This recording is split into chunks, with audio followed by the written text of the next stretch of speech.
ಬುದ್ಧ ಬಸವ ಅಂಬೇಡ್ಕರ್ ಅವರ ತತ್ವ ಸಿದ್ಧಾಂತಗಳಿಗೆ ತಲೆಬಾಗಿ ಯಾವತ್ತೂ ಈ ವೇದಿಕೆ ಮೇಲೆ ಆಸಕ್ತರಾಗಿರ್ತಕ್ಕಂಥ ಅಧ್ಯಕ್ಷರಾದಿಯಾಗಿ ಎಲ್ಲರಿಗೂ ನನ್ನ ನಮಸ್ಕಾರಗಳನ್ನು ತಿಳಿಸುತ್ತಾ, ಅದೇ ರೀತಿ ಕಜ್ಜಿಡೋಣಿ ಗ್ರಾಮ ಪಂಚಾಯತಿ ವ್ಯಾಪ್ತಿಯ ಹಾಗೂ ಬಾಗಲಕೋಟೆ ತಾಲೂಕು ಹಾಗೂ ಮುಧೋಳ ತಾಲೂಕು ವ್ಯಾಪ್ತಿಯಿಂದ ಬಂದಿರತಕ್ಕಂಥ ಎಲ್ಲ ನನ್ನ ಸಹೋದರ ಸಹೋದರಿಯರಿಗೆ, ಆವಾಗಲೇ ನಮ್ಮ ಪ್ರಧಾನ ಕಾರ್ಯದರ್ಶಿಗಳು ಹೇಳಿದರು ಒಕ್ಕೂಟ ನಡೆದು ಬಂದ ದಾರಿಯ ಬಗ್ಗೆ. ನಾನು ಒಂದು ವಿಚಾರವನ್ನು ಇವತ್ತು ನೆನಪು ಮಾಡ್ಕೊಳ್ಳಕ್ಕೆ ಬಯಸ್ತೇನೆ. ಡಾಕ್ಟರ್ ಬಾಬಾ ಸಾಹೇಬ್ ಅಂಬೇಡ್ಕರ್ ಅವರು ಸಣ್ಣ ಮಗುವಾಗಿದ್ದಾಗ ಅವತ್ತಿನ ವ್ಯವಸ್ಥೆಯಲ್ಲಿ, ವರ್ಣಭೇದ ವ್ಯವಸ್ಥೆಯಲ್ಲಿ ಅವರು ಶಾಲೆಯ ಹೊರಗಡೆ ನಿಂತು ಏನು ಪಾಠವನ್ನು ಆಲಿಸ್ತಿರ್ತಾರೆ, ಅವಾಗ ಶಾಲೆಗೆ ಒಬ್ಬರು ಮೇಲಿನ ಹಂತದ ಅಧಿಕಾರಿಗಳು ಬಂದು ಕೇಳ್ತಾರೆ, ಒಂದು ಪ್ರಶ್ನೆಯನ್ನು ಕೇಳ್ತಾರೆ ಎಲ್ಲ ಮಕ್ಕಳಿಗೆ. ನೋಡ್ರಪ್ಪ, ಎಲ್ಲರಿಗೂ ಕಣ್ಣಿಗೆ ಕಾಣಿಸುತ್ತೆ, ಆದ್ರೆ ಮುಟ್ಟಕ್ಕಾಗಂಗಿಲ್ಲ ಏನು ಅಂತ ಹೇಳಿದಾಗ ಎಲ್ಲ ಮುಂದಿದ್ದ ವಿದ್ಯಾರ್ಥಿಗಳು ಕೈ ಎತ್ತಿರ್ತಾರೆ. ಅದರಲ್ಲಿ ಒಬ್ಬ ವಿದ್ಯಾರ್ಥಿ ಹೇಳ್ತಾನೆ, ಸೂರ್ಯ ನಮ್ಮ ಕಣ್ಣಿಗೆ ಕಾಣಿಸ್ತಾನ, ಆದ್ರೆ ಅದನ್ನ ನಾವು ಮುಟ್ಟಕ್ಕಾಗಂಗಿಲ್ಲ ಅಂತ ಎಲ್ಲರೂ ಚಪ್ಪಾಳಿಯನ್ನು ತಡ್ತಾರೆ. ಉತ್ತರ ಸರಿಯಾಗಿದೆ ಅಂತ ಅನ್ಕೊತಾರೆ. ಆದ್ರೆ ಬಾಬಾ ಸಾಹೇಬ್ ಅಂಬೇಡ್ಕರ್ ಅವರು ಹೊರಗಡೆ ನಿಂತ್ಕೊಂಡು ಅವ್ರ ಕೈಯಿಂದ ಇಳಿಸಿರಂಗಿಲ್ಲ, ಅಷ್ಟೇ ಎತ್ಕೊಂಡು ನಿಂತಿರ್ತಾರೆ. ಅವಾಗ ಅವ್ರು ಹೇಳ್ತಾರಲ್ಲಪ್ಪ, ಈಗಾಗಲೇ ಉತ್ತರವನ್ನು ಕೊಟ್ಟಿದಾರ, ನೀನ್ ಯಾಕೆ ಕೈ ಎತ್ತಿದೆ ಅಂತ ಅಂದಾಗ, ಆ ಮಡಿಕೆಯಲ್ಲಿ ನೀರಿದೆ, ಆದ್ರೆ ಅದರ ಪಕ್ಕ ಒಂದು ಲೋಟ ಇದೆ, ನಾನು ಅದನ್ನು ಮುಟ್ಲಿಕ್ಕೆ ಆಗಂಗಿಲ್ಲ ಅಂತೇಳಿ ಅವತ್ತಿನ ದಿನ ಹೇಳ್ತಾರೆ. ಇವತ್ತು ನಮ್ಮ ಗ್ರಾಮ ಪಂಚಾಯತಿ ಸದಸ್ಯರ ಪರಿಸ್ಥಿತಿ ಯಾವ ರೀತಿಯಾಗಿದೆ ಅಂದ್ರೆ, ನಮ್ಮ ಕಾಯ್ದೆಯಲ್ಲಿ ಏನು ಗ್ರಾಮ ಪಂಚಾಯತಿ ಕಾಯ್ದೆಯಲ್ಲಿ ಏನಿದೆ ಅದನ್ನ ಎಲ್ಲವನ್ನ ಅಲ್ಲಿ ಬರೆದು ಇಟ್ಟಿದ್ದಾರೆ, ಆದ್ರೆ ಅದನ್ನ ಬಳಕೆ ಮಾಡ್ಲಿಕ್ಕೆ ನಮಗೆ ಮೇಲಿನ ಹಂತದ ಸರ್ಕಾರಗಳು ಬಿಡ್ತಾ ಇಲ್ಲ ಅನ್ನುವಂಥ ಮಾತನ್ನ ಈ ವೇದಿಕೆಯ ಮುಖಾಂತರ ನಾನು ಸ್ಪಷ್ಟಪಡಿಸಲಿಕ್ಕೆ ಇಚ್ಛೆ ಪಡ್ತೀನಿ. ಯಾಕಂದ್ರೆ ನನ್ನ ಗ್ರಾಮದಲ್ಲಿ ಏನು ಬೇಕು ಎಂಬುದನ್ನ ನನಗೆ ಗೊತ್ತಿರುವಷ್ಟು ಮಾಹಿತಿ ಮೇಲಿನ ಹಂತದ ಜನಪ್ರತಿನಿಧಿಗಳಿಗಾಗಲಿ ಯಾವುದೇ ಅಧಿಕಾರಿಗಳಿಗಾಗಲಿ ತಿಳಿದಿರುವುದಿಲ್ಲ. ಯಾಕಂದ್ರೆ ನಮ್ಮ ಊರಾಗ ಎಲ್ಲಿ ಚರಂಡಿ ಬೇಕು, ಎಲ್ಲಿ ಶೌಚಾಲಯದ ಅಗತ್ಯತೆ ಯಾರಿಗಿದೆ, ಯಾರಿಗೆ ಒಂದು ರಸ್ತೆ ಎಲ್ಲಿ ಮಾಡಬೇಕು ಅನ್ನೋದೊಂದು ಸಂಪೂರ್ಣ ನೀಲನಕ್ಷೆ ನನ್ನ ತಲೆಯೊಳಗಿರ್ತದೆ.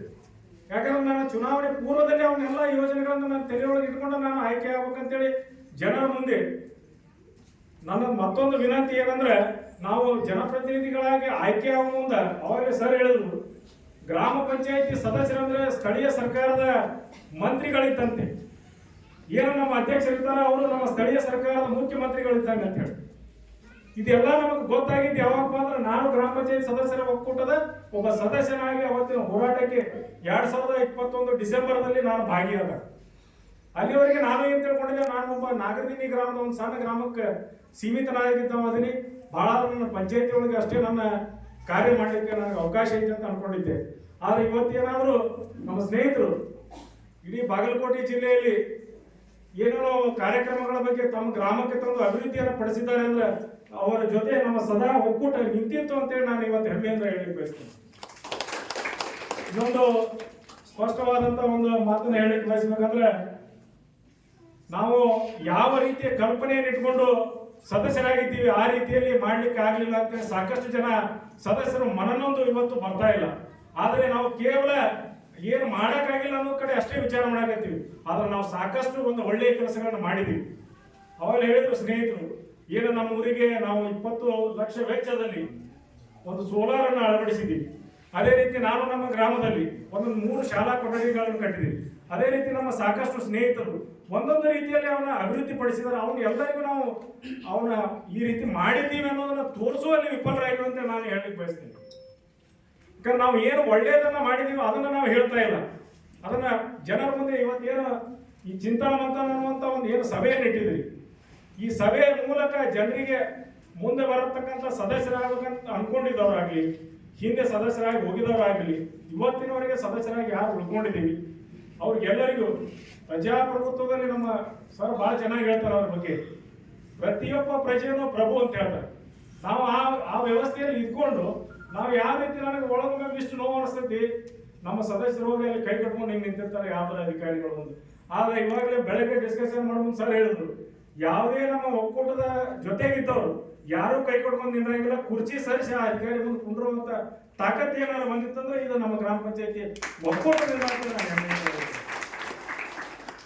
ಯಾವಾಗಲೂ 2 ವಿಷಯಕ್ಕಾಗಿ ಜಗತ್ತಿನಾಗ ಜಗಳ ಹತ್ತಿರ್ತೀವಿ. ಒಂದು, ನಾನು ಮೇಲಂತದಾಗ ಅದೀನಿ, ನಾನು ಸಮಾನವಾಗಿ ನನಗೆ ಹಕ್ಕು ಐತಿ, ನಾನು ಪಡೆದೇ ತೀರ್ತೇನೆ ಅಂತ ಒಂದು ವರ್ಗ ಕುಂತಿರ್ತೈತಿ.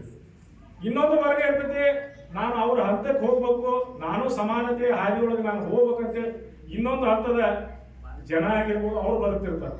ಇದರ ನಡುವೆ ನಮ್ಮ ಘರ್ಷಣೆ ಯಾವತ್ತಿದ್ರೂ ಇರ್ತೈತಿ. ಆದ್ರೆ ನಾವು ಎರಡು ಹಂತದಾಗ ಗುರುತಿಸ್ಕೊಳ್ಳಾರ್ದಂತ ಏನು ಹಳ್ಳಿಗಾಡೆ ಆಗಿದ್ದೀವಿ, ಮಹಾತ್ಮ ಗಾಂಧೀಜಿ ಅವರಿಂದ, ಏನು ಡಾಕ್ಟರ್ ಬಾಬಾ ಸಾಹೇಬ್ ಅಂಬೇಡ್ಕರ್ ಅವರಿಂದ, ನಮ್ಮ ಅಬ್ದುಲ್ ನಜೀರ್ ಸಾಹೇಬ್ ಅವರಿಂದ ಏನು ನಮಗೆ ಅವಕಾಶಗಳು ಸಿಕ್ಕಿದಾವೆ ಇವತ್ತು, ಅದನ್ನ ನಾವೆಲ್ಲರೂ ಸದ್ಬಳಕೆಯನ್ನು ಮಾಡಿಕೊಂಡು ಅದರ ಆರಂಭ ಈ ಬಾಗಲಕೋಟೆ ಜಿಲ್ಲೆ ಕಡ್ಜಿಡೋರಿ ಗ್ರಾಮದಿಂದ ಆಗಲಿ ಅಂತೇಳಿ ನಾನು ಹೇಳಲಿಕ್ಕೆ ಬಯಸ್ತೀನಿ. ಇನ್ನೊಂದು ನಮ್ಮ ಸ್ನೇಹಿತರ ಬಗ್ಗೆ ನಾನು ವೈಯಕ್ತಿಕವಾಗಿ ಬಹಳ ಪ್ರೀತಿಯಿಂದ ಈ ಮಾತನ್ನು ಹೇಳಲಿಕ್ಕೆ ಬಯಸ್ತೇನೆ. ಯಾವತ್ತೂ ಗ್ರಾಮದಲ್ಲಿ 3 ಹಂತದ ನಾಯಕರು ಇರ್ತಾರೆ. ಒಂದು, ನಿಜವಾಗ್ಲೂ ಏನಾದರೂ ಒಂದು ಅಭಿವೃದ್ಧಿ ಮಾಡಲೇಬೇಕು, ಏನಾದರೂ ಒಂದು ನನ್ನ ಗ್ರಾಮಕ್ಕೆ ನನ್ನದೇ ಆದಂಥ ಕೊಡುಗೆಯನ್ನು ಬಿಟ್ಟು ಹೋಗ್ಬೇಕು ಅನ್ನುವಂಥದ್ದು ಮೊದಲನೇ ಹಂತದ ನಾಯಕರು.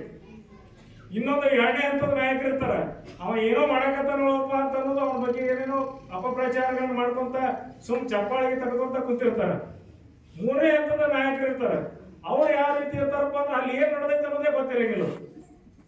ಆದ್ರೆ ಇವತ್ತು ಹೆಮ್ಮೆಯಿಂದ ಹೇಳಿಕ್ ಬಯಸ್ತೀನಿ, ನೀವು ಮೊದಲೇ ಹಂತದ ನಾಯಕರನ್ನ ಆಯ್ಕೆ ಮಾಡಿದ್ರಿ ಅಂತೇಳಿ ನನಗೆ ಬಹಳ ಖುಷಿ ಅನಿಸ್ತೀನಿ.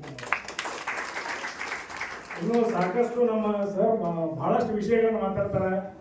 ಗ್ರಾಮ ಸಭೆಯ ಮಹತ್ವ ಏನಿದೆ ಅದ್ರ ಬಗ್ಗೆ ಅವರು ನಾನು ಇಲ್ಲಿ ನಿಮ್ಮ ನೋಡಿ ಏನೋ ಒಂದು ಕಲಿತ್ಕೊಂಡು ಹೋಗ್ಲಿಕ್ಕೆ ಬಂದಿದ್ದೀನಿ.